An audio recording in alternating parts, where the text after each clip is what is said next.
Good evening and welcome to the first regularly scheduled board meeting for Marin Water for 2026. Today is Tuesday, January 6th. Terry, if I could please have a roll call.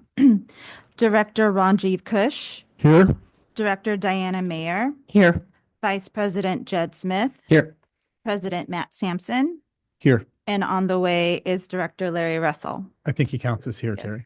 Mm-hmm. All right. Do we have any comments on the agenda this evening? No, Nope. we do not. Okay, great. Can I please have a motion to adopt the agenda? So moved. Second. Terry, we have a first and a second. If I have a roll call, please. Director Kush, Aye. Director Mayer, Aye. Director Russell, Aye. Vice President Smith, Aye. President Sampson. Yes. Moving on to item number 3, public comments on non-agenda matters. Yes, we have one, Phil Sauter. Happy New Year. In last week's newsletter from the San Geronimo Valley Community Center, there was an announcement for a high school video contest sponsored by Marin Water. The winner will submit a 60-second video focused on your water's journey and the path that our water takes from its origin in our watershed to the customer's tap. I was really glad to see this outreach to such an important subset of district customers. I've long believed that we don't fully appreciate how lucky we are to have this pristine watershed all to ourselves as we fulfill our mission of providing high-quality drinking water to 191,000 customers. Our good fortune was further underlined a few days later when I saw a news story about volunteers cleaning up Coyote Creek in Santa Clara. The volunteers looked a lot like the folks who show up in Marin to improve the habitat around Lagunitas Creek. But while we're busy putting in native plants and removing invasives, the folks in Santa Clara were removing shopping carts, trash, and soggy blankets from Coyote Creek. I think our story of high-quality water from a pristine watershed just can't be emphasized enough, and I was glad to see the video contest as a form of education and outreach. Of course, what's missing is the fact that only about 75% of our drinking water comes from our local watershed, and I think the ARC pipeline will drop that down to about 2/3. We really don't know as much about that substantial component of our water supply, and I wonder if we should start informing folks about the Sonoma watershed that they're drinking from. I also started wondering about the other half of our water's journey equation. The video contest focused on where our water comes from, but the other side of that journey is where our water goes to. We often see pictures of faucets with a drop of pure sparkling water coming out, but we don't often see the other half of our usage that's sprayed onto lawns and leaks into the ground. It seems that this would be important not only for students, but for all Marin Water customers to know. It's this heavy outdoor water use that makes us go outside our local watershed for additional water supply.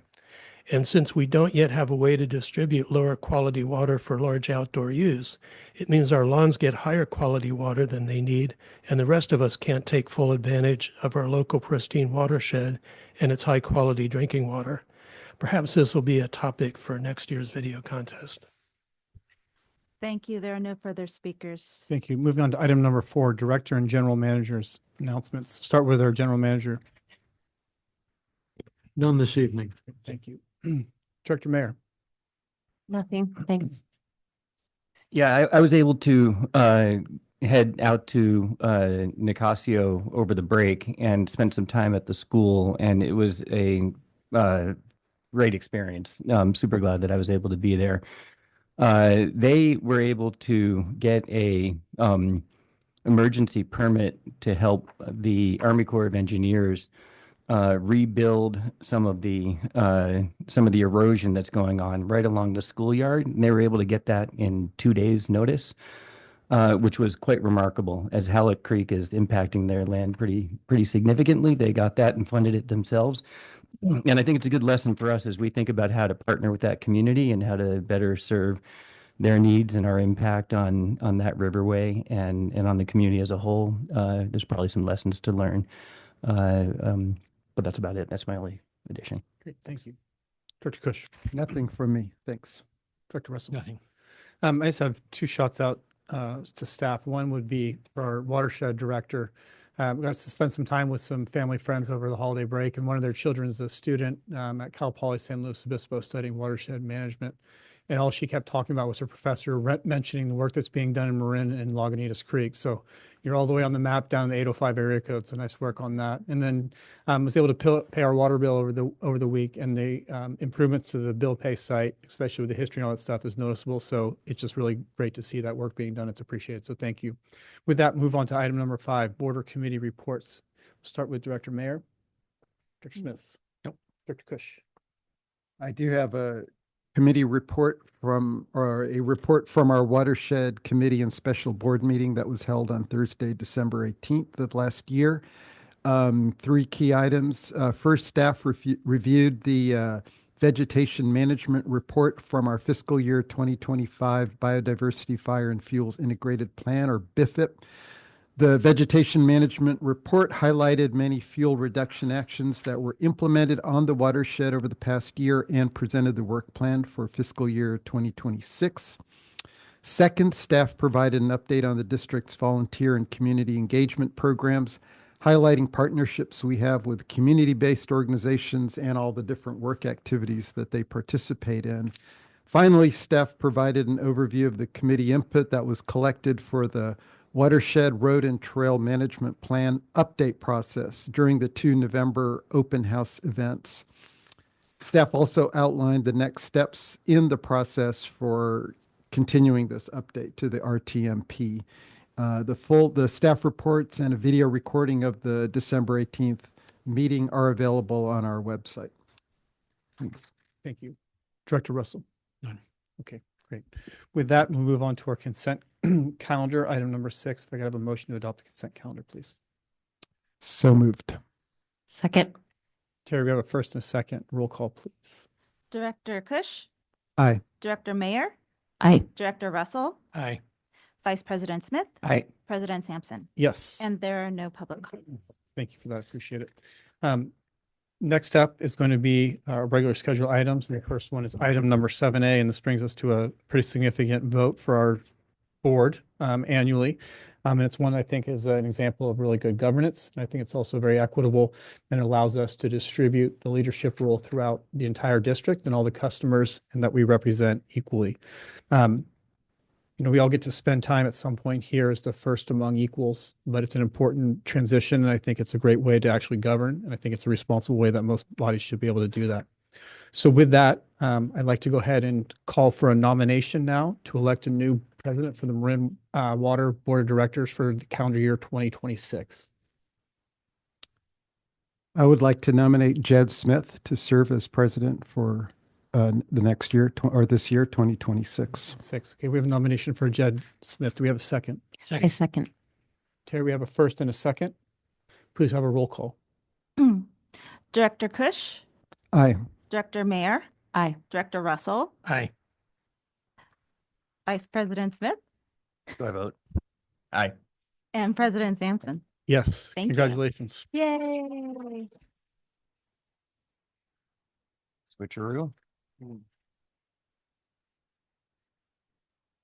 Bottom name tags, please.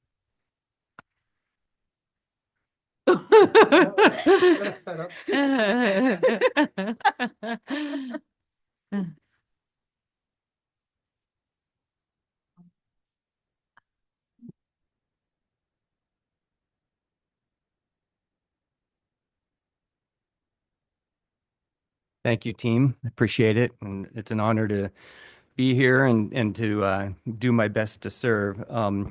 Before we move on, I'd like to see if there's a nomination to create a new vice president. I don't know if we put that vice president in your Right. thing I there. didn't yet. So, okay, good. So may I have a motion, please, for I'd like this? to nominate Director Russell.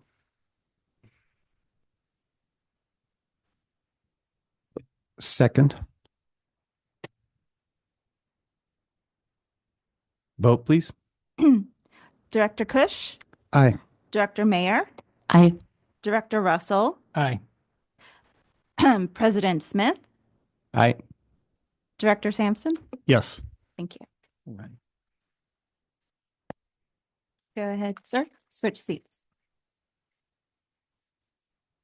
Told you it was musical chairs. Could be the last move. Yes, it is. Thank you.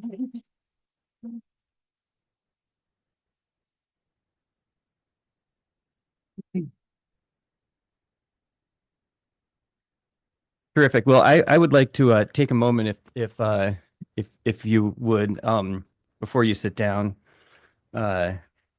Former President Matt Sampson, current director and remarkable civil servant and buddy.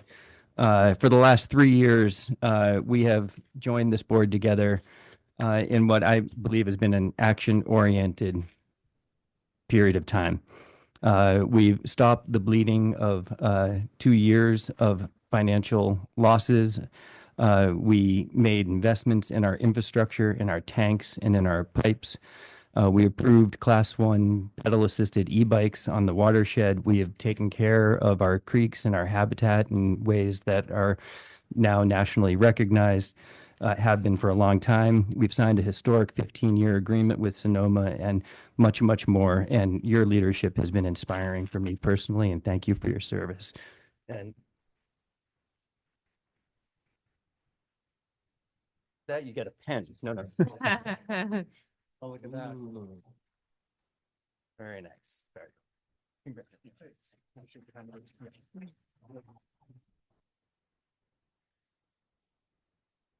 In the year ahead, and I'll just make a couple of comments, continuing, I guess, as I see this as an action-oriented board, I look forward to working with all of you, and I see our agenda is fairly clear. To continue our stewardship of this remarkable land that we inherited from the native population and the importance of the habitat and the flora and the fauna that we are responsible for, and then making our water supply as inexpensive and healthy and safe for our 200,000 so customers. Strengthening our partnership with Sonoma through this ARC project will be top of mind, and getting that as far along as we can in the year ahead. Moving forward with our road and trails plan as we think through the impact of our use of these trails and the impact on the habitat. And we'll engage successfully a search to do our best to continue the legacy of our great general manager, Ben Hornstein, who announced a month ago that he'll be stepping aside after years of tremendous service, not just for us, but for communities all around the Bay Area. And I'm proud to be working with you in the year ahead. So yes, we have a lot to do. I'm looking forward to the staff presenting votes that we vote yes on and that we see through, and for as little drama as possible. So congratulations, Larry, on being vice president. I look forward to working with you. Me too. Okay, any public comment before we move on to the next item? There are none. Maybe Jed, if we could just say, I just wanted to say a couple of words about Matt's leadership over the year as well. You know, I think Matt, when I reflect on the year that we've just had and your role as president of the board, really three things come to mind for me. The first, and this has already been mentioned, is leadership. I feel like it was a very productive year. From deciding on ARC as a priority for water supply development, initiating an update to the road and trails management plan, increasing our application of prescribed burns, and so many other things, including that really important expansion of our capital improvement program. I think you've really been instrumental in pushing all of this forward. It reflects, I think, a lot on your abilities to get things done, make progress. The second item is thought that comes to mind is commitment. You really set the bar high in terms of the amount of time that you spend on all of our work and with our community members. Something I'd like to emulate. And finally, perspective. I think your experience with public agencies brings an important dimension to our discussions, to our work, and to our decisions. So thank you for all of that. You're here. Terrific. Well, as we know, this work is a commitment and it is a service. And I want to thank my family for being here and for supporting me. And as all of us, we know that our families are a part of this as well. And I want to thank you guys and your families for being there for us. So we'll move on to the next item on our agenda, which is item 7B, which is looking at the Road and Trails on-call maintenance contract 2057. Thank you, Sean. Good afternoon, board members. Sean Horn, Director of Watershed Resources. The item before you is an action item. This is actually an action to approve a resolution rejecting all bids for the on-call roads and trails maintenance contract. I'll remind the board that the district's had this contract in place since May of 2022. The contract expired in June of 2025. We brought forward, the updated contract to the Watershed Committee meeting, and then advertised this in October of 2025. We received 9 bids, which was great. A lot of responsiveness and interest in this work. However, there were a number of errors in 3 of the bids that we received. And because of those errors, the staff is recommending that we reject all bids. We did receive a bid protest in response to the rejection of all bids, but we did see an unfair advantage that was being would have been achieved by moving forward with awarding the contract. So due to that, staff is recommending that we reject all bids this evening, and then we'll rebid this in the next month or two and bring back an award of that contract with a responsive bidder at that time. So with that, we'll take any questions that you might have regarding this recommendation. Great. Thanks. Questions, Matt? Sean, thank you for staying on top of this and making sure that we're covered. Appreciate it. This is the second one we're rejecting in as many months. Is there something that we're missing here? Is there something that is common, or is this just 2 random events that just happen to be coming close to each other? In regards to this one, there were mathematical errors. It was kind of not something we see all the time. And then there was some concerns regarding the errors and the advantage that would be brought to that contractor if this contract was awarded. I believe the Marin City one had a different issue. I think it is unusual to have these 2 in a row. It's not often that we would bring these in my experience. However, when there are, looks like a very competitive field and you have errors in particular, I think in the low bids, as we did here, it's certainly an option. And this is staff's recommendation in this case. We did rebid as you know, the Marin City bid that worked out well. It's always serious consideration goes into that. So it's not lightly, I think, that the recommendation is brought, but there are reasons behind it. Okay. Thank you for that. That was it. Sean, any risk that the low bidder who filed the protest could come back with, claiming damages or anything like that, or unfair treatment?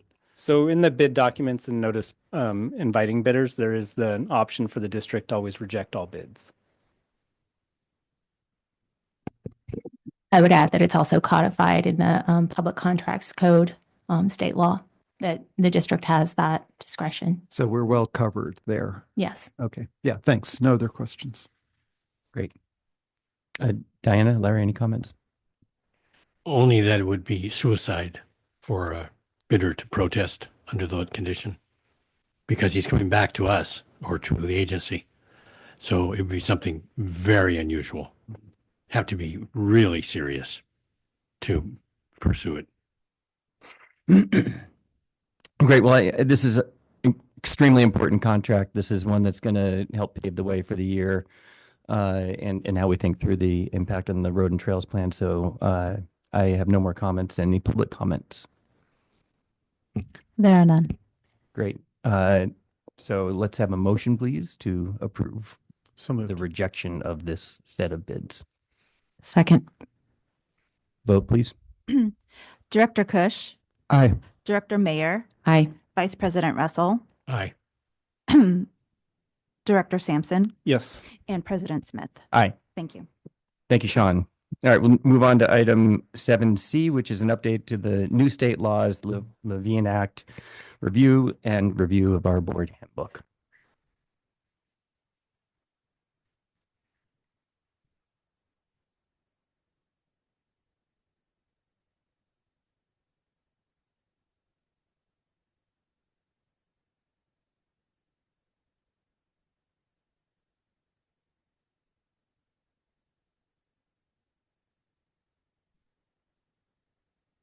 Hey, Happy New Year. Oh. Happy New Year. Happy to be here. As you know, I'm Molly McLean, District General Counsel. And I have a presentation for you tonight on a legal update and a policy review. There's a bit to get through, but I'll do my best not to bore you to tears in this first meeting of 2026. So our agenda tonight is to review some changes in state law on these topics. I'm going to review the Levine Act restrictions on campaign donations, seeing that we are now finding ourselves in an election year, and then review some of our key board policies for to look for opportunities for updates as well as potential clarifications. So that's similar to the purpose, inform the board of the recent legal changes that are impacting to the board and to the district, provide a review of the Levine Act and other laws on campaign items, and then board policies, look for identifying possible updates. Starting with the legal review. So SB 707 made changes to our favorite Brown Act that we know as our open meeting law. A meeting, and this is just background because I know we've all lived through this now for at least a year, some very much more, a gathering of a majority of the members of the legislative body. And of course, that gathering can take place in person or even through a serial, just to want to remind people, a serial meeting or even a facilitated serial meeting or wheel and spoke meeting. So it's fine to discuss a district business with one other board member, but not anymore. So if you want to engage in that discussion, just as a sounding board, just remember to maybe check with that board member to see if they've already had discussions, because sometimes there's an inadvertent, falling into a discussion before you have checked on that issue. And this applies to sitting directors and also, of course, those running for election or who are been elected but not seated, rather. I'm going to focus on the teleconferencing rules. The SB 707 mostly made changes to those. We have our traditional, what I call traditional teleconferencing rules, and those are the ones that are typically relied on. And those still apply. They have not been modified. So you identify the location on the agenda. You let our board secretary know so she can do that. It's included on the agenda and posted at the location where you're going to be, and must be open and accessible to the public during the meeting. And we also still have the quorum of the board being required to participate in the boundaries of the district. So we can have everybody teleconference, but we need at least a quorum within the district boundaries. So during COVID, we had a subsidence of some of these rules, but then post-COVID brought new teleconferencing rules, to recognizing that different circumstances may exist that would warrant teleconferencing that may not be appropriate for posting. So I call those our post-COVID teleconferencing rules, and they were set to expire the end of last year. SB 707 did extend them and modified them slightly, so they're going to run now through December of 2030. So focusing on the just cause exception. So this exception already existed, and it's modified slightly. It still allows a member to participate remotely if a quorum of the board is participating in a single physical location. So that's different than our traditional rule. And of course, that's our regular meeting. Just cause now encompasses the emergency exception. So we had two categories. They were somewhat overlapping and a little bit confusing in that respect. They've streamlined it into one. It's a just cause. And here's the list. Some of the same things have now been put into one list. We still have travel on official district business or that of another state or local agency, family illness, contagious illness, and military service obligations, et cetera. So there. The process for implementing this exception is pretty much unchanged. You stop to notify the board at the earliest opportunity. That is the board member who's relying on the just cause exception for teleconferencing, including this. You could do it as late as at the start of the meeting. There's no longer a board vote required. So remember that we had, in one case, we had a board vote requirement. The other one we didn't. That's gone. It is limited to 5 meetings per calendar year based on the frequency that we have our regular board meetings. You still have to identify anyone over 18 years old in the room with you. And then you still have to participate via audio and visual technology. Any Molly, questions? can you just hang on that last Yes. point there? So is that just for the just cause to have video on, or is that any remote?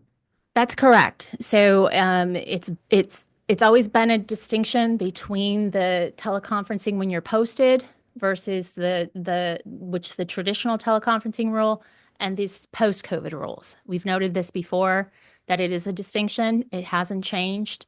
They haven't changed that for the traditional rules. I think it's just, as I've said before, and this is just my impression, one, the rule was adopted before video conferencing was common. So that wasn't a requirement initially, and they haven't incorporated it subsequently. And two, I think because of the posting of the meeting and the accessibility to the public, the thought is, someone could be there in person if they want. Now, that person still has to have the ability to make comments as a public commenter would potentially at a meeting. But, other than that, it's mostly conjecture on my part. I can't tell you why, but the distinction does still exist. Okay. No, it's helpful to know that there's a distinction that just cause does require the video component. It does. Thank you. Is it 5 meetings per meeting? It's 5 meetings each calendar year that you can rely on the just Right. cause But exception. we have board meetings and then we have committee meetings. I would say total. Okay, but you're just guessing.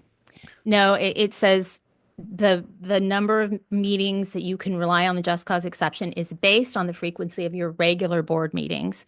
And we have 2 regular board meetings per month. So that puts us in the category of 5 meetings. But I read that to calendar be year. for that meeting, not for all meetings. If we dual notice, does that wrap them in together as a single category? That's something that's really unusual for us. And I think and I did think about that, but I think to be conservative, it's our regularly scheduled board meetings occur twice per month.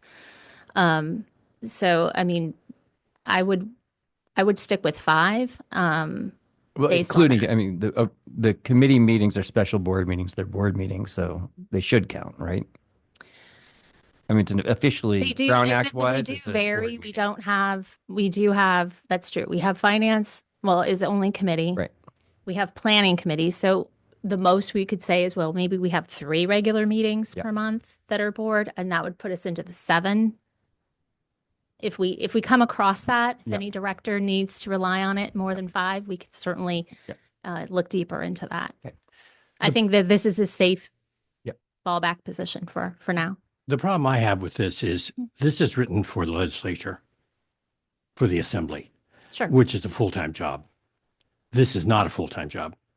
And if I had been aware of this occurring 707, I would have complained during the process. I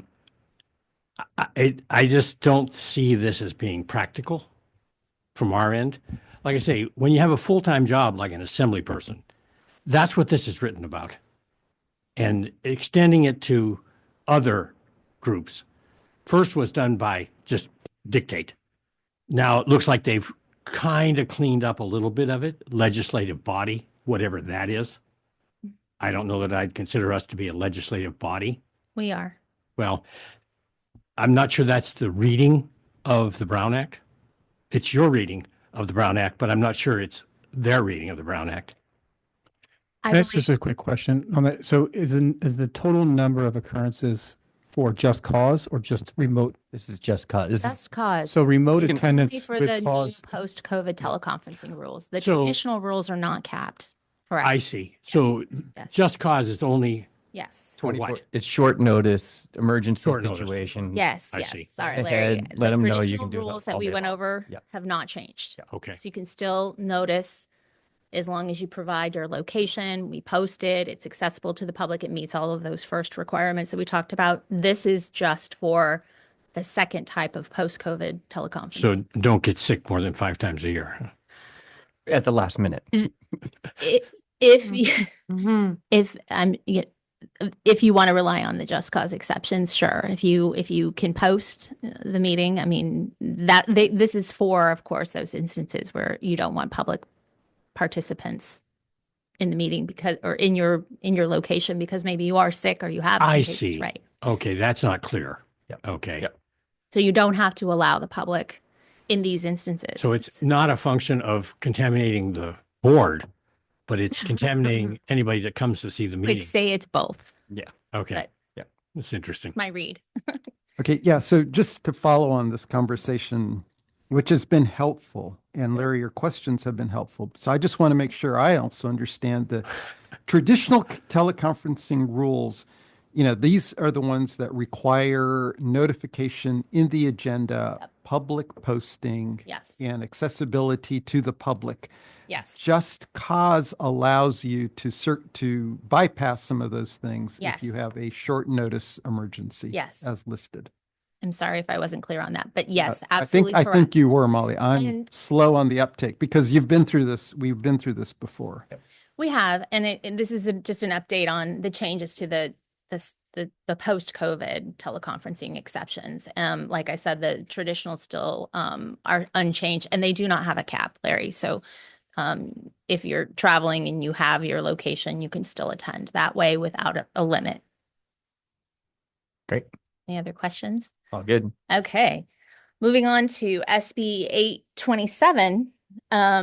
These are essentially expanded training requirements. So all of you should be familiar with the AB 1234 ethics training that you do every 2 years. This expansion has now applied the AB 1234 ethics training and conflicts training to department heads or other similar administrative officers. So it's sort of reaching in deeper to the local agencies. And then it also has added a new training component for fiscal and financial training for every 2 hours, every 2 years for elected officers and key agency personnel. So that includes all of you. The timing for those who are already in the queue and have done their AB 1234 training, the new fiscal and financial training requirement needs to be completed by the end of next year. So there's a bit of time. For those new to the office, they have to complete both trainings within 6 months. So that's been stepped up. And then also it added a website posting requirement. We probably already meet that, but we'll check to make sure that we are demonstrating clearly how to obtain completion records for those trainings. And who's going to put it together? The training. The law allows for agencies to confer with each other as well as look to consultants to put the appropriate training together. So we'll be reviewing that and researching, what our options are and making sure that the board is updated on that when they're available. So they're Similar not to going the AB 12. They're not going to go but the 1234 is the FPBC. Other agencies do it, like the Institute for Local Government does some 1234 training. Other law firms have put together AB 1234 training. I imagine we'll see either firms who feel they have the aptitude or potentially consultants or potentially a firm and a consultant, a law firm and a consultant working collaboratively to put together this fiscal and financial training because it is a little bit beyond sort of legal issues, right? It is, I have a kind of a list of what it includes, and it's fairly comprehensive, just to assure that everyone who's in those key positions is aware of those issues and being good stewards of the public funds. So it'll be interesting to see how they come together, and we'll be researching that this year. Do you envision that it changes every 2 years? The training itself, it has to meet the statutory requirements for what it covers. But sure, there could be some variation. I don't think the AB 1234 changes too much. 1234 is different. Correct. The ethics, that I understand. The fiscal, it seems to me once you've done it, you've done it. and Yeah, you're right. And it has, I'd say, pretty broad category. So there could be some, variations as you go through the trainings every 2 years to look for some that are maybe a little bit different and focus as long as they meet all the requirements in the code. do you know if the legislature is being required to do this? I don't They weren't before. I don't know that they're covered. Because I've always thought it was kind of chicken shit, very frankly, that they pass it on to us. And then, especially the 2 hour part. I mean, this stuff you can do in half an hour, but they require you to sit there and clock out to 2 hours. And get a certification, Yeah. certificate of completion. Yes. I think local agencies have a lot of requirements and expectations. Certainly. So thank you, all of you, for being committed to Doing do it this right. work, Yep. do Thank this you. service. Yep. Any other questions on that? Molly, just can you clarify website posting requirement? Does that mean that our completion records are posted? No, it means that we just have to have a clear place on our website for how someone can obtain those records. And we do already have a very clear, I think, process for request of public records. So we're probably already complying with that. This law is just saying you need to make very clear how to get these certification records if anyone's interested. So we're not actually posting the certificates themselves. For any of those of us who have been delinquent, Terry takes care of that. Good for her. Or she Not delinquent for long. tries. She Well, tries. She stays on you until you comply. Sure, you are all extremely diligent on that front. It's important work. It is. Okay. So our last new law that we're going to talk about tonight, SB 852, which modified slightly the Form 700 filing requirement. This one's going to take a bit more research, to be honest, but the filing requirement now says that public officials who manage a public official who manages public investments, and that's the quote, must file their Form 700 electronically directly with the Fair Political Practices Commission. So there is a way that you can file your Form 700 electronically. There's also paper copies you can provide to Terry, and then Terry would file with the county. We don't actually have a direct filing requirement, as far as I understand, to the Fair Political Practices Commission. We're not on that list for their direct oversight. They're adding certain individuals to that electronic filing list. So we'll be doing some research. There's actually not a definition in this law or any other law that would tell us who a public official is who manages rather an official who manages public investments. Sorry, that's a misquote on the second line. So we'll be maybe reaching out to some fellow agencies, maybe trying to get a sense of how this is being applied and interpreted. And then once we have a better sense, we'll likely be bringing a modification to our conflict of interest code. Our conflict of interest code is adopted by the board at least every other year, and that prescribes how all of the individuals within the agency are categorized for purposes of Form 700 filings, and whether you're an A filer, a B, or a C filer, the extensiveness of each of those Form 700 filings based on job classification, what you do for the district. Do you know if the FPPC has something similar to the county of Marin? I think this applies to all local agencies. I don't mean applies. I'm talking about physically filing. The way the county of Marin one works is it remembers your past one. So then all you have to do is update it. Yes, I think the same would be true if Something we like were that, huh? electronically filing with that. I had. Do you know if the county is going to transfer their information? So the county is going to continue to play their role. This is just an additional person on the list that has to directly file with the FPPC. So it's not undoing the existing procedure or process. It's just adding another category to the list of those who have to file directly with the So commission. you're saying this doesn't apply to us? It does apply to us, but it doesn't change anything that we're doing now except this for this individual Okay. or I repeat individuals. the question. Yeah. Does the county intend to transmit this information to FPPC? No, you have to file it directly. We all with do it. the We all do it commission. individually to the Yes. state. Okay, so if you're already filing directly to Yeah. the FPPC, then that's different than a lot of the staff Yep. who would provide it to our board secretary, who would provide it to the county. I've never filed directly with the state. So my understanding was that we do transmit it to the county. They're overseeing, they're our overseer for purposes of the filing requirement, not directly the commission. Correct? Yep. Okay. Yep. So more to come on the detail. Clarification on what it means to be investing public money. and Managing public deep- investments. Right. Yeah, Yes, how, public how far back do you go? There are funds of funds. And so, yeah. very good point. Yes. And so we'll be looking into it Okay. further, see what we can find. It did actually also include this last point, expanded the prohibition on delivery or receipt of contributions, campaign contributions, to include any activities within a local agency office. So it already covered state offices that were, owned or leased by state agencies, but now it's including local agencies. We already had a prohibition on solicitation of contributions within district offices. That's in the board handbook, and so this is just a little bit of an expansion of that prohibition. Questions on that before I move on? Great Okay. comments.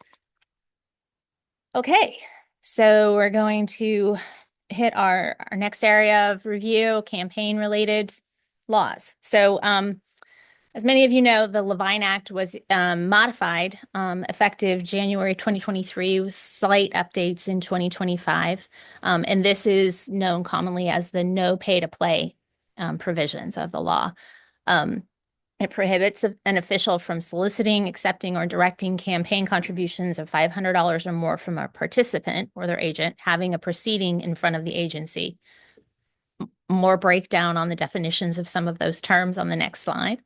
It prohibits an official from participating in the proceeding if he or she has accepted campaign contributions from the participant within the past 12 months. So it applies to the future 12 months and then past 12 months as well. So it's actually forward looking and backwards looking. So if you receive a campaign contribution, for example, today, and someone brings a proceeding or a contract from that contributor in 2 months, the prohibition still applies. It also applies if you received the contribution 2 months ago. So it works both ways.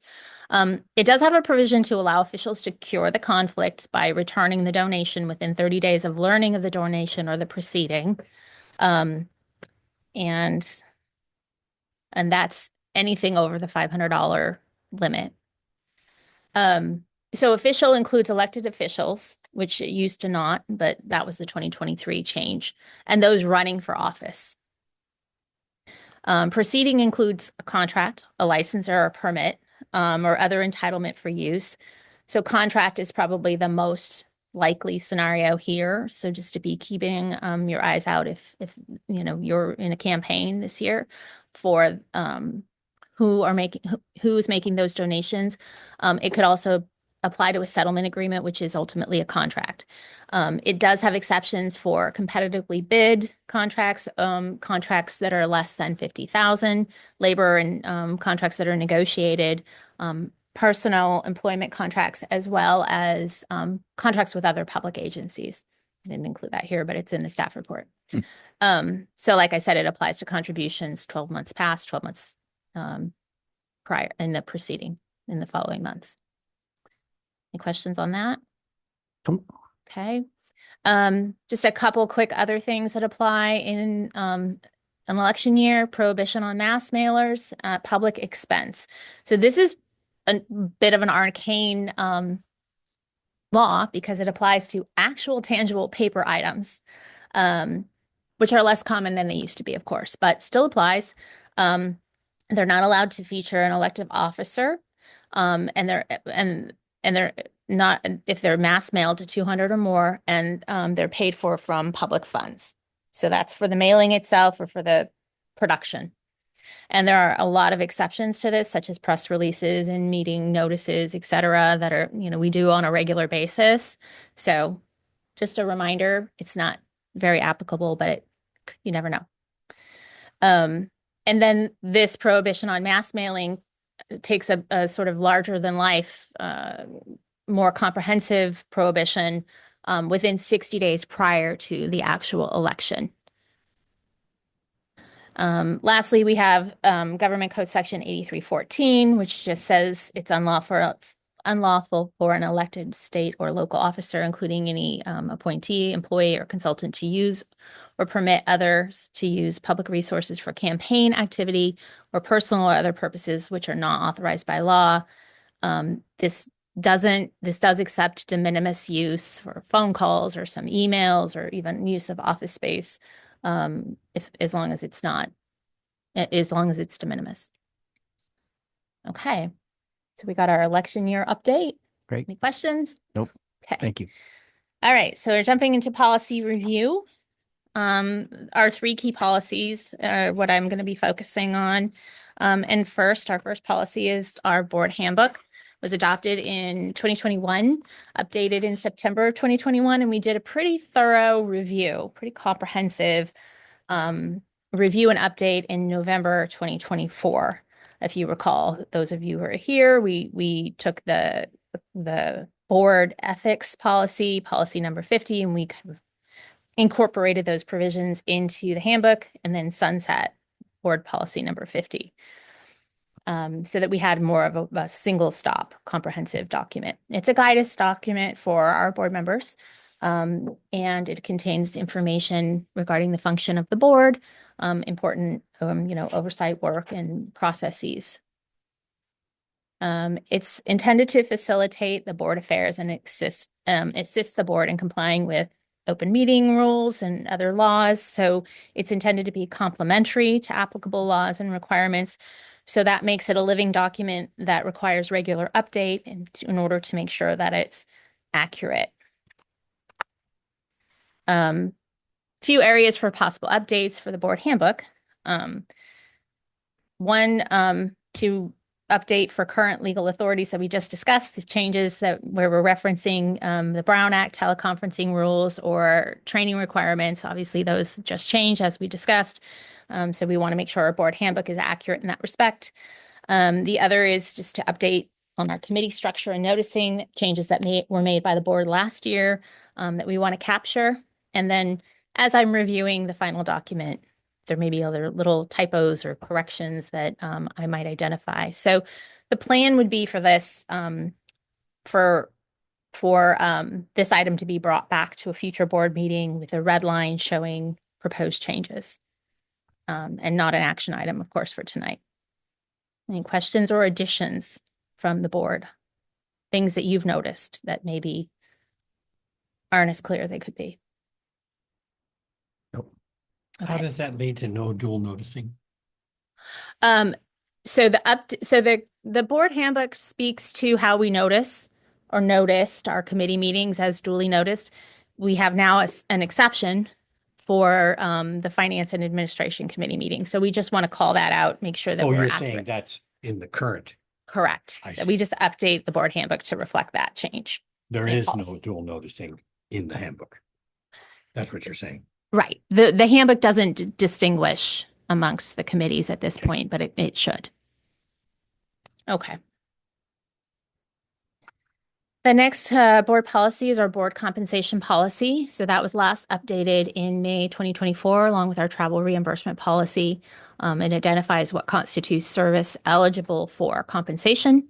And it encompasses the state law at Government Code Section 53232.1, which covers board meetings and special board meetings, committee meetings, and other agency advisory meetings, conferences and trainings.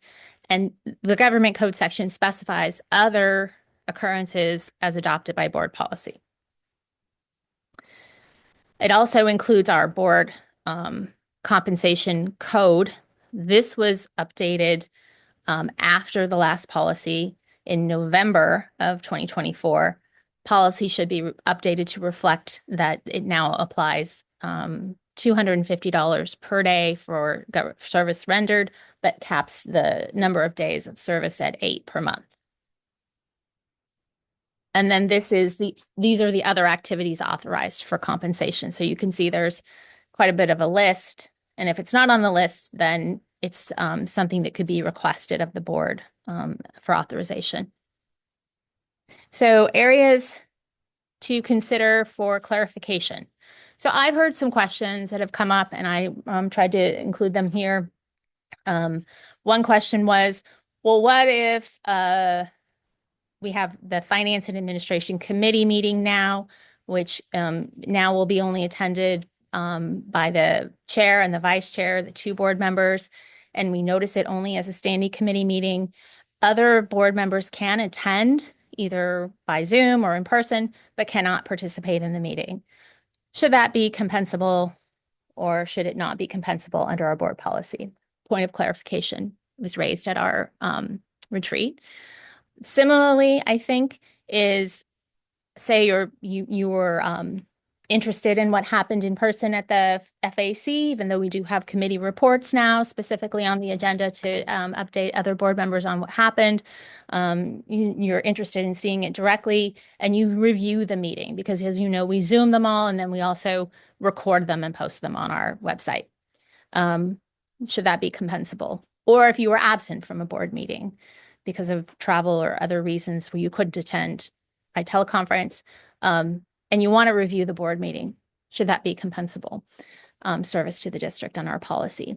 Otherwise, question about, communications or meetings with constituents. I know that all of you probably work very hard talking to constituents on a regular basis. You receive phone calls, you receive emails, you receive meeting requests that you would attend.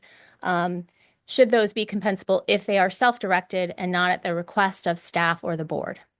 So these are just questions that I've heard, and I'm going to open it up to the board for thoughts, guidance, input. Great. Who wants to start? Matt? Yeah, sure, I can go. Looking at the, I think it's slide 23, the one right prior you have there. It says board compensation activities authorized, and every one of them it says official attendance. Mhm. So official attendance means we're supposed to be there, we're nominated to be there, or selected to represent as a committee, right? And then if we're not selected or we're not part of that, then it's not the official business. So I think that's probably where we want to start, defining what official attendance means, because official attendance is what's giving us the green light to be compensated or not to be compensated with these categories shown on your slide here. And if it's official attendance, for us, obviously board meetings, dual notice meetings, things like that, but if there's a committee assignment, specifically external committees, we have 2 people for a reason. Those are the ones that are identified as the representatives of the board, and therefore on official business and compensated. So I think if we define official attendance, we probably have a good place to put the stake in the ground and move from there. Great. Ranjeev? Yeah, that's, I think, a really nice starting point. What do we mean by official attendance? And then looking to see whether these areas that require clarification, do they fall within our definition of official attendance or not? So, I'll let everybody finish, Yeah. and then I'll ask my questions on that. Anything else? No. Diana, any comments? No, I'm a little bit confused on the hearings, not, what do they call it? Sorry, not hearings, but the one of you, Yes, if you some don't- of the committees, is that what you're talking about? Some of the no, it's the thing about the money, and then the way they defined, I thought it was confusing the way they defined. You want me to go back slides? Um, Was it our board policy, or was it before that? it was Advisory body? about accepting a campaign. Oh. Wait, is that right? Yeah. Why don't you just pass on me for a second? Yep, no worries. Yep. I'll be Okay. crisp. Vice President Russell, okay. I I agree with your comment, Matt. I think the concept of official activities authorized for compensation revolve all around official attendance, and the word official is in every single one of these bullet points. That to me is clearly does not include zooming into a committee that you're not officially a part of, or reading or watching a video because you missed a meeting. I just don't think those are official. We should be reading stuff all the time. And I think the idea of paying someone $250 just to zoom in and not really even be able to comment because of the Brown Act is an anathema to what I think the public would want to see. So I'm pretty clear on that. And I thought we were clear on that when we developed this policy. I do have some questions about on some of the advisory committees that we have. If someone just zooms in, didn't attend, doesn't say anything, were they really there? I know that one's a little bit squishy, but yeah. Are you speaking to our outside agency Yeah. or? Yeah. If for Lagunitas TAC or something, if someone just zooms in and, do we know they attended? Did they really? I guess we have to assume. We have an appointee and Right. an And then number alternate. two. Yep. Right. And so I think it's a really. What does attendance mean? I guess is part of what I'm saying, right? Well, So I mean, it should be I pretty think, clear. Like you attended, you participated. right. And I think we include attendance that could be remote attendance because we do that with board meetings where it's authorized. But I think the interesting question is, okay, official attendance or, your official duties. I think it's a great suggestion, but I do think it warrants maybe a little more thought of, is that as assigned in your role by the board? Does that include your alternate assignment? If you want to go to those meetings, should an alternate, so you are officially the alternate, but the alternate doesn't have to attend those outside meetings unless the key appointee cannot, right? I think if they attend, it's an official attendance. They're the number two. You want them up to speed in case they have to step in. So that Okay. makes sense to I me. think, when you talk about official attendance, how did we get to someone participating in a meeting? It's because we had a formal process on this board where the president selected committee members officially to represent the district and its interest at these external committee meetings. No more than two based on a primary and alternate. Anything else is not a representation officially of the district. They're there just for education. Yep. Right. And I think that's a pretty interesting distinction to make. I think it carry over to the other committees too that are not, or the one committee, excuse me, that's not duly noticed. Okay. Any other thoughts on the list or suggestions? Molly, can you go on this slide just to share with the board? Kind of personally not, compelled this is a significant issue, but since we're talking about it, I don't know that the board appreciates because you don't see it. The third sub-bullet is handled very differently by different board members. So if you're good with that, fine. If you want it to be more standard, you should talk about it in terms of, you're meeting for whatever reason with a group. Who decides? Is it a formal meeting? Is it with staff? Is it not?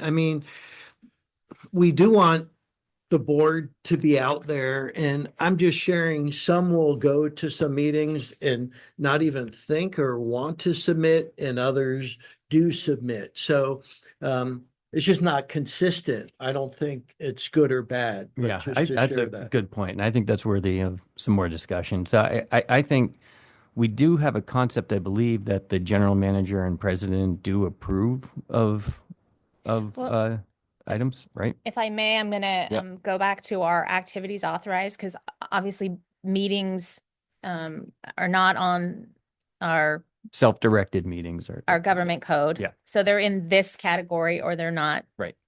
And it does, to Director Sampson's point, say official attendance.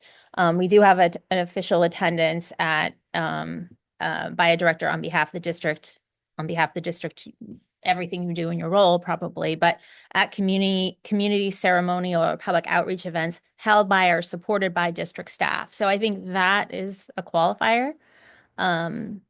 to the opposite effect of self-directed or not at the request of staff or the board, not supported by staff or the board. Agreed.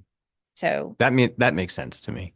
But I okay. think the self-directed one, I think is a little bit more nuanced. Like I mean, it's I didn't ask interesting. for compensation when I went out to Nicasio, and it took like 4 hours of my time. Right. Right. Right. But like, I think if a director believes that they should be compensated for that, I think we have a concept of going to the general manager and president for approval. I Yeah, believe. and what happens, and that's why I But brought it that would up. be outside of normal. Sometimes there'd be two board members at that event, and one would be putting it for my discretion compensatable, and the other one doesn't. Right. And I'm like, yeah. And And I take a very liberal view on this, and I'm not going to judge, um, the intent or the value, or so pretty much I support it if it's, a meeting. And like Molly said, I mean, you're there as a board member, right? So, but you guys need to think about, if it's self-directed and you're going to multiple ones, or it's an annual holiday gathering of a key stakeholder group. I mean, there's a lot of these that come up. Maybe it's not that big of an issue to you, but just to share, it's quite distinguishable how different folks do it. And you never like that kind of with public money because it suggests it's not clear. But Well, to get and clarity, yeah, I do want to add that the at the discretion of the general manager was a revision that was made in the May 2024 update and extracted. So the idea was that we had a more clear set of parameters that were all going to be the same and transparent, and we weren't asking, the general manager for kind of For this and that, subjective and views. and making it, Oh, like it you was said. extracted. Okay. It was extracted. Now, it does say the general manager shall review and approve the compensation requests submitted by the board secretary. But I think there was an effort at the time when we redid this in May to include as many, categories to cover the things that we thought would be covered. And then we also have official district business with prior authorization of the board. So I don't think anyone's used We did that. discuss the president also, but that's not the case. That's not in there. I thought it was the the- GM and the president.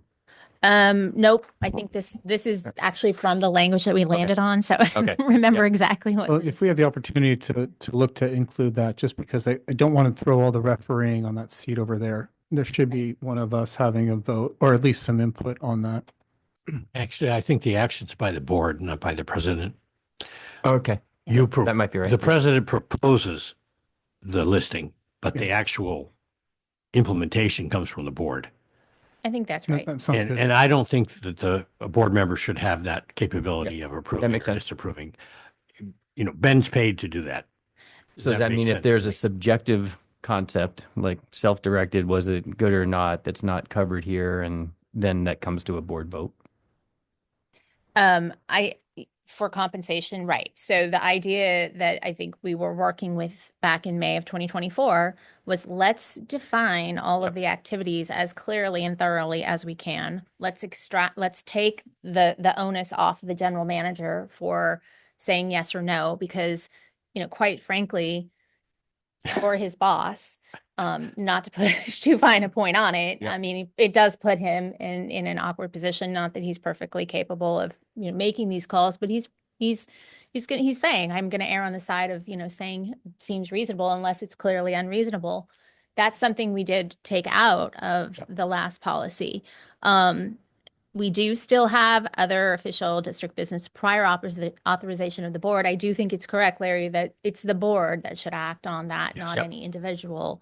And so I think what we Like want the travel has that Or maybe that's what I was- specific wording. The one that travel outside of North America, yes, it's with board by approval of the board. prior approval of the board. That's So there's existing language along that vein. yes, and this is actually from our compensation policy, so it does have that as well.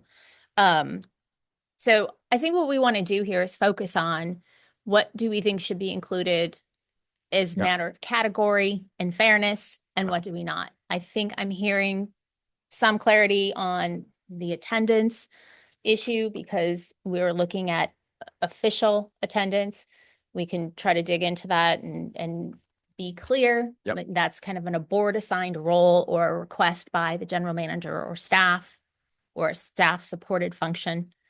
That would be official. Yep. The last one, communications or meetings with constituents self-directed, not at the request of staff or board. We have that, I think, already in the list. Sorry. It's going too Do far. we, Molly? We have, we have, but we could make some clarification to it, right? Because it seems to be a point of confusion, which is why it's on the list for tonight's discussion. We have official attendance at meetings, conferences, et cetera, or I'm sorry, it's the one before. It's, bullet number 3 on the list, attendance, on behalf of the district, again, always, but community ceremonial or public outreach. So we're looking at community events or meetings held by or supported by district staff. Yep. Specifically. Yep. So if any board member initiates, as you did, President Yep. Smith, that's not supported or sponsored, It goes into bullet point number 3 in the next slide. it goes in Yeah. in the last bullet point. Right. And so I like the clarity of this. I like the idea of having as much clarity as possible and not as much subjective decision making. And if there is going to be a subjective decision that a director wants to be compensated for, then it would come to a board vote. And that Yes. would be the bullet point number 3. The last one here. Go with that. Yep. And so then, following on that, Jed, self-directed activities are for the most part not included in our official, I guess, bullet number 1, even there, those are not, you're in attendance as a district representative. Presumably that's been, if I do that, I've notified at least the general manager that I intend to represent the district at some function. I just want to, Right. so it sounds like we're taking out the ability to claim compensation for self-directed activities unless we specifically come to the board for authorization. Yes. Well, and maybe that's a little too far in my view, because I'm thinking Yeah. like of the issue we had with Nicasio, super, and still have it, super valuable to have board engagement. I was just pointing out that some don't put it and others do every time. And it's just different. I don't know that that's bad. One way to maybe think about it is, you just let me know, or we have a discussion before that's done, because then it's kind of more sanctioned and it's part of the strategy of the district.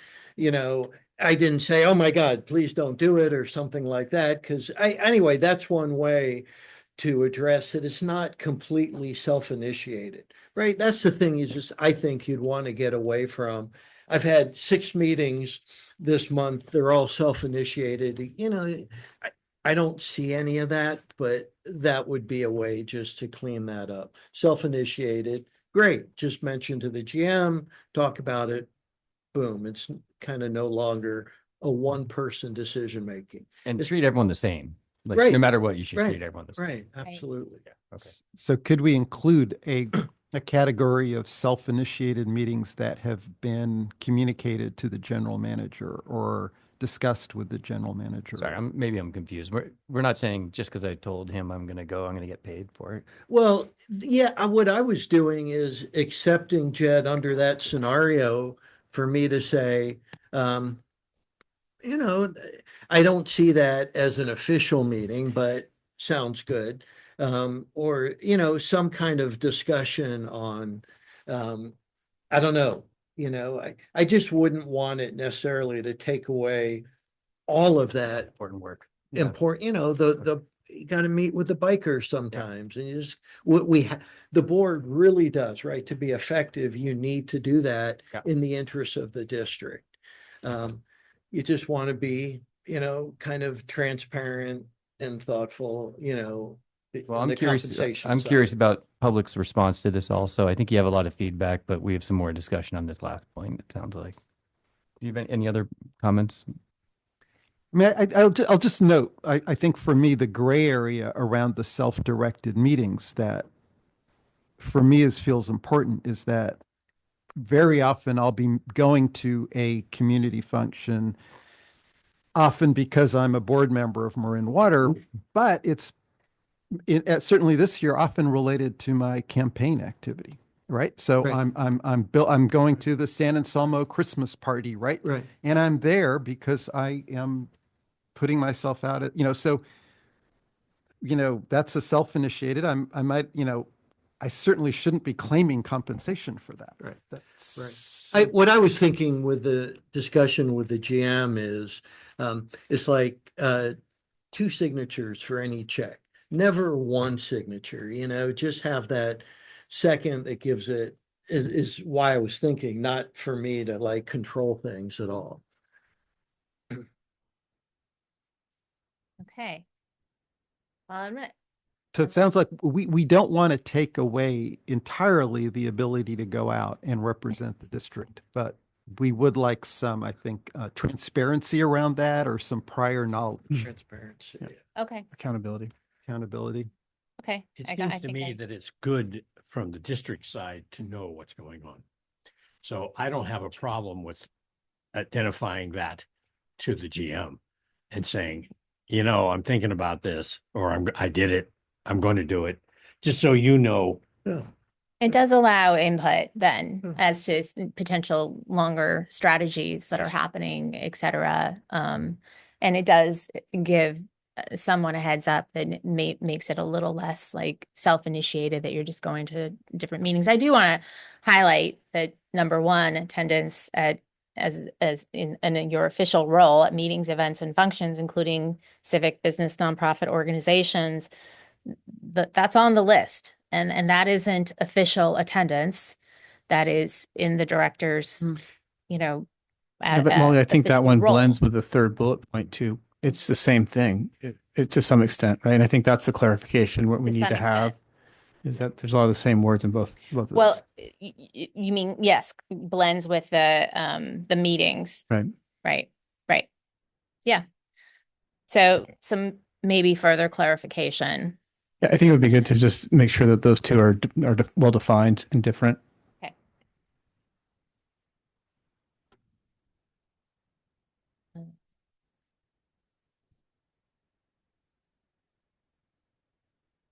Got it. Okay. Okay. Thank you for the input. The last item is really quickly the board travel reimbursement policy. This is the authorizing legislation or required legislation saying that we need to have a policy on that if we're going to do it. We do it. We do have a policy. It's board policy number 41.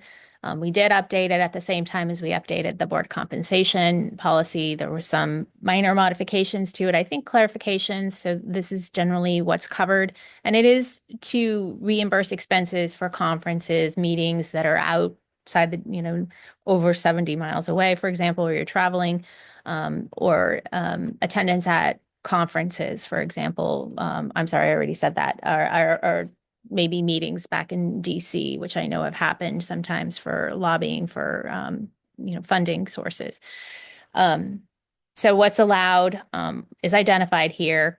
And I don't think we've had any issue with it. You do have to submit the travel expense report with all the receipts for any expenses over $25, except for meals, which we now allow per diem or per meal reimbursement based on the GSA provisions or similar. And that goes to the finance division and is approved by our finance director. What's not prohibited, all the same stuff. Larry, you did mention travel outside of North America except with prior board approval. So no one's going to, Europe for a district conference unless the board says, yes, that's something we think is worthwhile spending reimbursement money on. And then these are all pretty self-explanatory.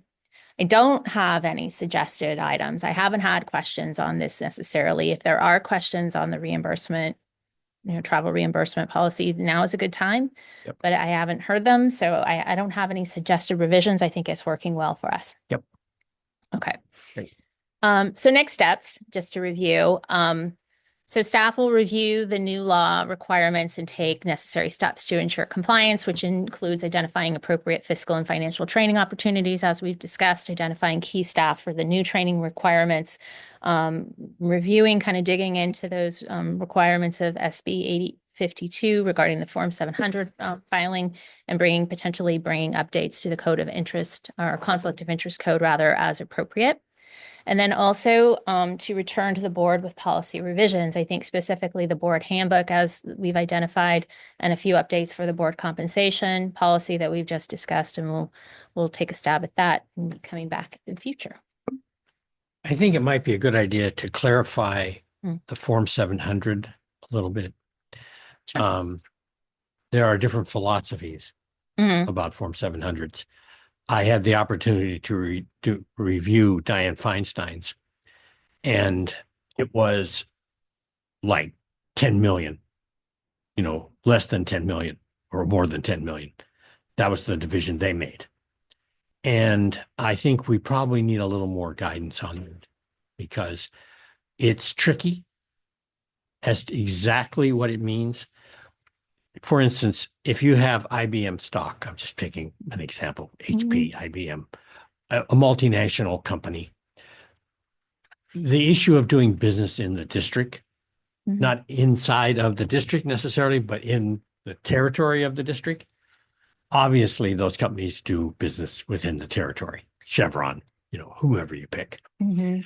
And that stuff's been a little unclear to me, what you're supposed to do about that.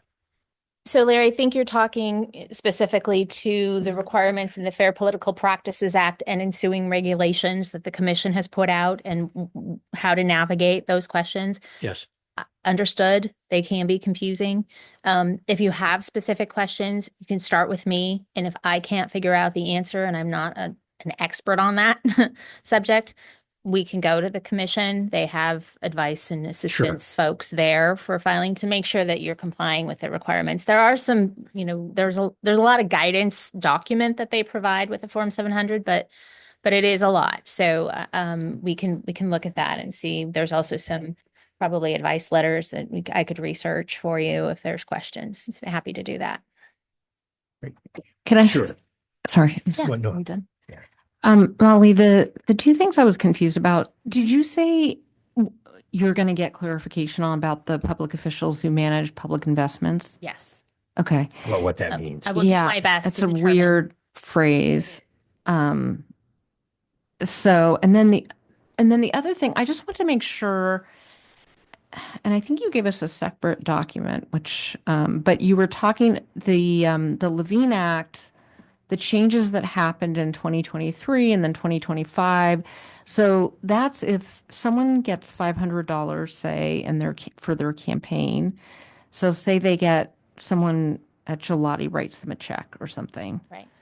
And then Gelati bids on something for the board. Bid is okay. That contract is an exempt contract that's not a because good it's example. public bid. Yeah. Right, because I wouldn't be involved in it. So it'd be something that would come before the board. You could be involved in a Well, sense. let's say. Well, I guess I would have to vote to. Well, let's say it's affirm one it, of right? our engineering consultants Uh-huh. that gives you a donation over $500 for your campaign. Okay. And then they have a contract for award in front of the board. That would be a proceeding in front of the board that could potentially be disqualifying due to the donation if you did not return.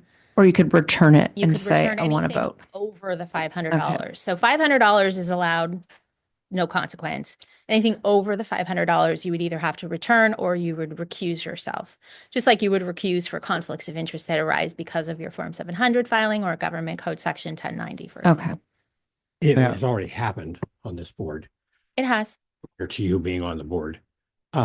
There was, at that time, it was 250, not 500. That's right. In the 2025 update, increased that amount to 500. That's right. So the problem is, it sounds simple, but it's not, Mhm. because you have no idea That's what it means. Like, what does it mean to have something before the board? what I thought was confusing. Yeah, and it is confusing. It is. So, and somewhere you get, maybe it was the separate memo when you defined it, but then even that I was confused by. In the staff report, I did try to say what a proceeding would include. Right. And what it would exclude as far as contracts. So I think the most common item that's going to be in front of, but that has a potential to be in front of this board is going to be a contract. We don't Okay. typically grant permits or entitlements. A land use body would do that. So a planning commission or a city council, for Okay. example. That's We don't what I was typically confused by. have those types of proceedings. Okay. And if we did, might be, the one example I can think of is an extension of the water line extension. Or agreement, surplus property. or potentially a surplus property sale. I mean, it would be a happenstance that that person Mhm. gave you something. Yes. But And the it could happen. protection applies also to the vendor or the contractor. They're supposed to know and be tracking, because quite frankly, there are more of them out there potentially making donations than you. But you also have to, try to keep track. So each side is supposed to be paying attention to that. And, tracking. I think the exactly. ethics training does a pretty good job in that area. They're pretty explicit. Sometimes it fools you, at least it fools me. I don't always see where they're going, like A and B and then C, and that doesn't necessarily follow to me that it's a conflict or it's not a conflict. But It's not always intuitive. yes. Times in the conflicts of interest as you're speaking to. And, and the please, other, just one other point, Molly, is the 500 is, it's cumulative. So, correct. multiple smaller donations that Thank add you. up to more than 500 are Thank you also, for mentioning that. Yeah, I did not include that, but it is true. you can tell I took my ethics training recently. Good job. Yeah, I was gonna say, I'm like, I remember this was on there, but now it was a year ago Right. and I really And don't remember. if there are questions, any of you, please feel free to reach out to me. I may not know the answer off the top of my head. In fact, probably it's more likely I don't, but I will be able to find it. I will research. I will find answers. I will be as much of assistance as I can in trying to figure these out with you. Because some of them are sticky, especially the conflicts of interest. And I've done that in the past for other board members where there's Does it change the $99 thing? There's the lawyers in particular, outside lawyers, act as bundlers, and they encourage checks at $99 because it's what they look for, that they can then pass those on without any restraints. At least there weren't any previously. I don't, Larry, I haven't heard of the $99. I see. I don't know if it's specifically It's common. the Levine Act, under the Levine. Yeah, Act, it might have under been conflicts of part of interest. what's going on there. I Yeah. know that when you have on your Form 700, you have a reporting requirement for any gift about $50. So that I'm aware of. And the gift limit, I think, is up to $630. No gift from someone who's doing business within the jurisdiction, right?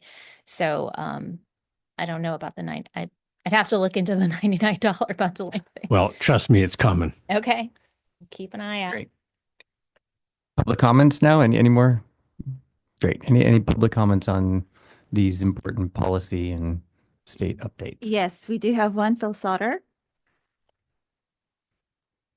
Thanks for the presentations. With regard to legacy law, there was a Prop 218 court case decided on December 8th by the California Court of Appeal. The case against the City of Los Angeles Department of Water and Power challenged their budget-based tiered rate structure. The court ruled in favor of LADWP, stating that 1, agencies may base tiered rates on source of supply cost even when supplies are commingled. 2, tier breakpoints do not require cost-based justification. And 3, agencies may rely on peak pumping and storage costs to support higher rates in upper tiers. In 2016, LADWP adopted budget-based tiered water rates with 4 tiers for single-family residents. Each tier included several common components, such as infrastructure costs to meet base demands. The higher tiers included progressively more expensive water supply costs and additional marginal costs for infrastructure operations and maintenance driven by higher volume water use. LADWP determined tier widths based on each customer's usage characteristics. Tier 1 covers basic indoor water needs. Tiers 2 and 3 meet parcel-specific outdoor irrigation needs, and tier widths vary based on parcel size, season, and temperature zone. Tier 4 captures all usage beyond Tier 3. Affirming an earlier ruling in favor of the city of San Juan Capistrano that an agency may and likely should pass on incrementally higher costs of expensive water to incrementally higher users through tiered rates, so long as the agency can establish the cost to deliver water in each tier. This approach protects lower use customers from subsidizing higher use customers through supply or infrastructure costs that their levels of usage do not require. Two of the court's comments stood out for me. One, source of supply allocation. Prop 218 does not require the city to trace the flow of water from each source of supply to each parcel, molecule by molecule. Agencies may allocate more expensive supply sources to higher tiers, even when water supplies are commingled. And the second was peaking costs. Peak infrastructure costs, i.e. pumping and storage costs, may be allocated to the upper tiers when that level of usage drives the need for additional infrastructure capacity.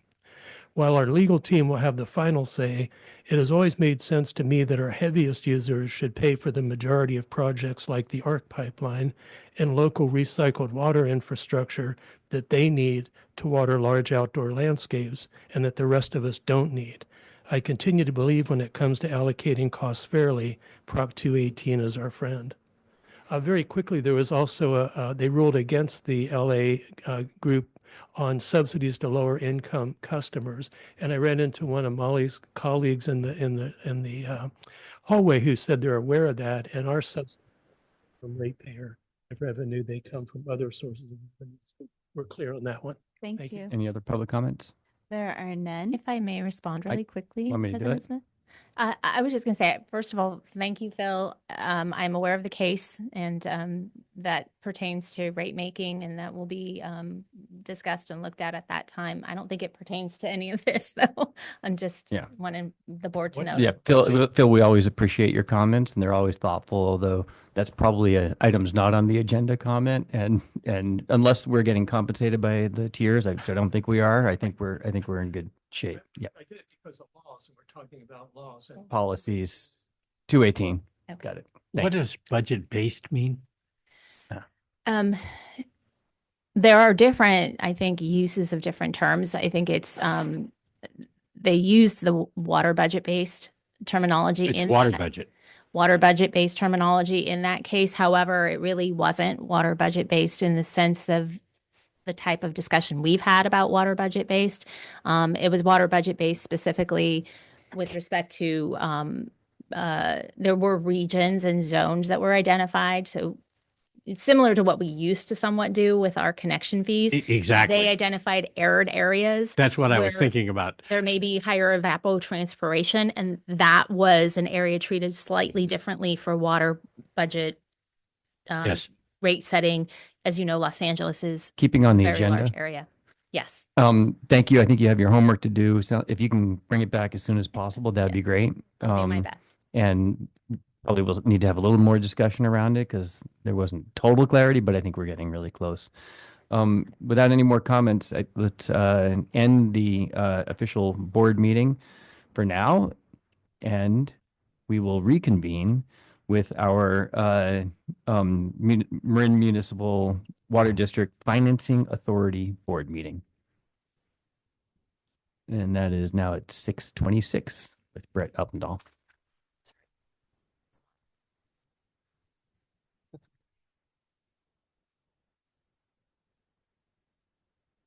Yep. Great. So before you begin, let's have a roll call, please, for the Financing Authority Board meeting. Director Ranjiv Kush, Here. Director Diana Mayer. Here. Vice President Larry Russell, Here. Director Matt Sampson. Here. And President Jed Smith. Here. Thank you. Great. All right. You're on. Good evening, directors. My name is Brett Uppendall. I'm the finance director for the district. This is a meeting of the Marin Municipal Water District Financing Authority. We have this meeting pursuant to our bylaws once per year. It's a routine meeting at this point. We can schedule additional meetings if needed. But the purpose of today's meeting is to officially recognize the officers that were elected previously today, as they will represent similar positions within the financing authority. We also need to approve the minutes of last year's meeting. And then included in the staff report is the financial report from 2025, which outlines our 3 debt service issuances, and it outlines the principal and interest for each issuance. I'm happy to go further into these or take any questions, but really this is a procedural kind of routine item where we just need to recognize the new officers and, like I said, accept the financial report. Any comments? Okay, terrific. Any public comments? There are none. Great. So if I may have a motion to approve the minutes from last year's meeting.